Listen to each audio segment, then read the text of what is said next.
What's going on YouTube? Welcome back to another video. So as you guys know, in the last one I did go ahead and get the car painted and put all the panels back on there.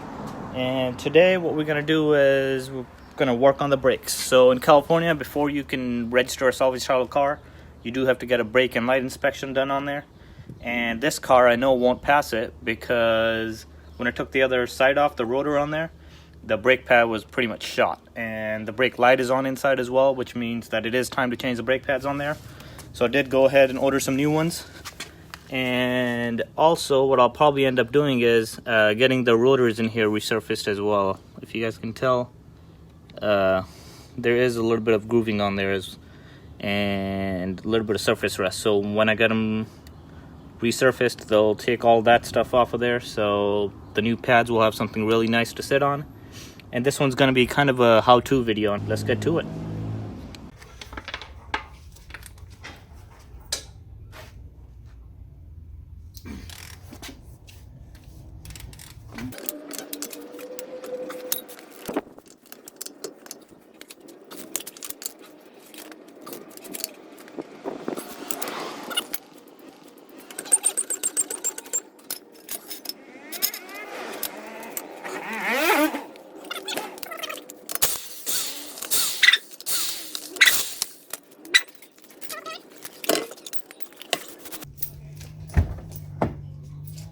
Now to make our life a little easier, what I'm going to do is turn the wheel to the right. That way we have more access to the back of this plate.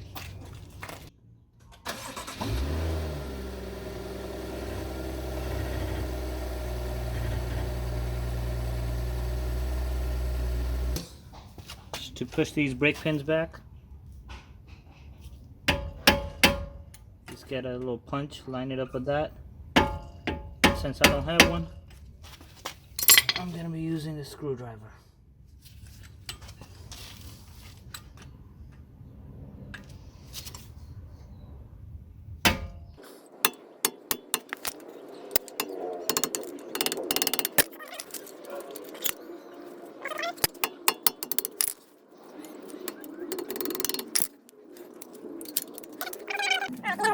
Brake pads back. Since I'm not going to be worried about reusing them, I can just push it back on this side. And while you're doing this, make sure you did go ahead and open the reservoir cap up at the top here. Let's see if I haven't pushed back enough. There we go. And that side is good. Now I'll go ahead and try to take this shim out.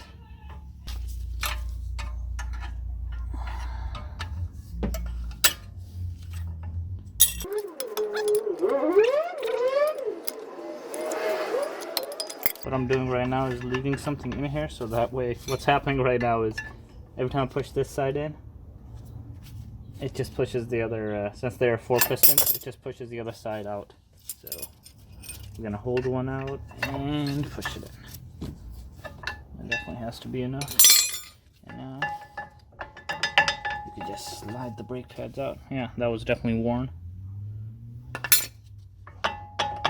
And the driver's side will have this little sensor on here. That's what makes the brake light on the inside come on. So I'm going to be putting a new one on, so I'm not really worried about that. Okay, so if you're just doing the brake pads, this is right about where you would stop and put the new ones on. But because I'm going to be taking the rotor off as well and getting it resurfaced, I'm going to take the whole brake caliper off of here. And in order to do that, there's a couple of screws in the back that I have to take off. I can show you. Okay, so in order to take the caliper off, the 2 bolts that I'm going to loosen are going to be these ones right here. One at the top and one at the bottom. Let's see if I can. Right there. The socket you're going to need is E19 or E16. That should be able to take off.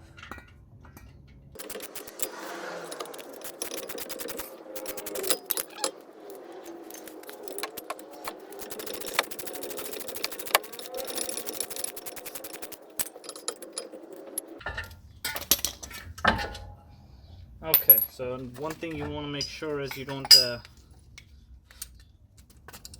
leave the caliper hanging. And what I'll do is I'll just use the brake line or the brake sensor, since it's already worn. You can't reuse these. So what I'm gonna do is just tie it up and tie it with the spring over here. And this is gonna be kind of easy, not too hard. All we gotta do is break that bolt loose right there, and we should be good to go. With a few taps, this should be able to be removed as well. There it goes.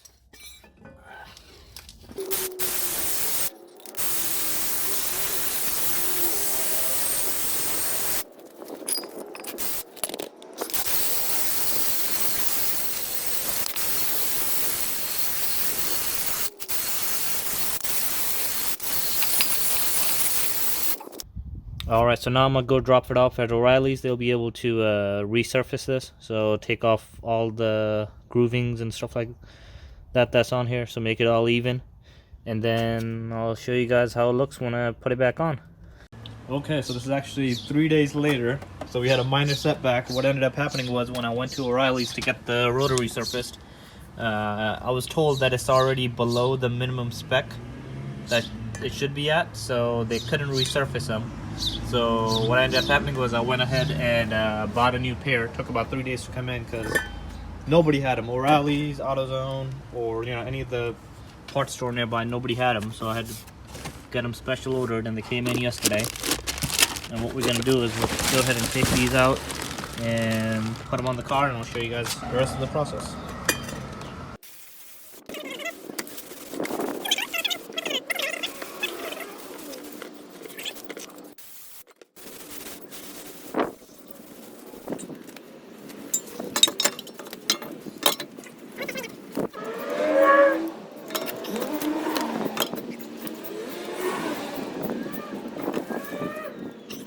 So after that, we'll go ahead and clean the caliper up. So because these are powder coated and stuff, so you don't want to use brake cleaner on there.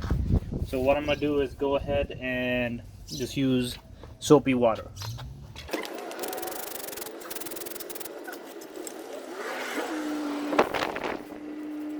Okay, so the next thing to do is put the caliper back on. And we're going to do that right now. Make sure the parts are clean, the contact points. Right here, and down here as well. They're both clean. And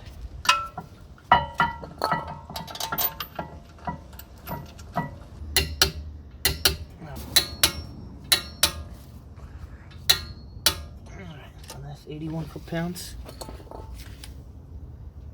Alright, so now it's time to put the pads in, and here's the ones that I ordered. They're Power Sport Evolution Sport, and I'm pretty sure they also come with the brake hardware in these as well.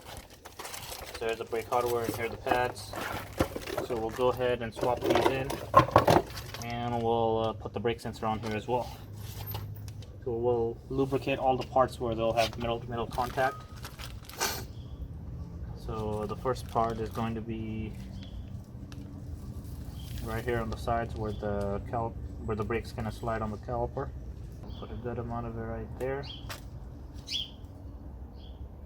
And on the other side.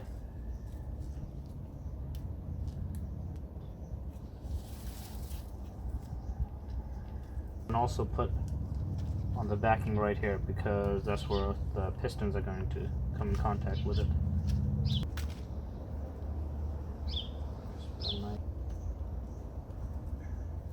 Alright, so with that, I'll also put the brake pad sensor on here, and take that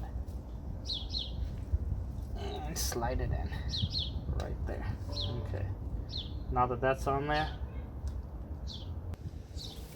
go ahead and slide it in there, and repeat, and then we'll repeat the same thing on the other side.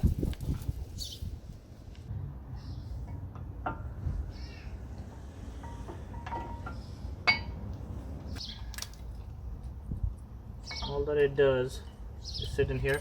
So what we'll do is we'll put a little bit of lube right where it contacts the other part.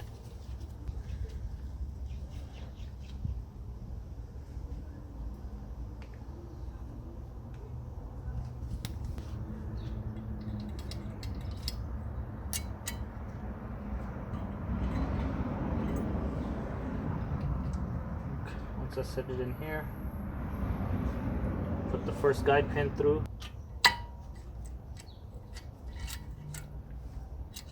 Just through that guy.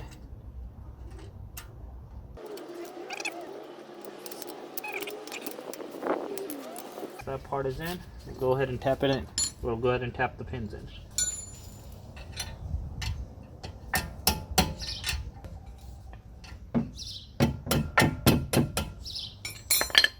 Alright, now the brake pads are in. We'll go ahead and route the brake sensor line and get it plugged in.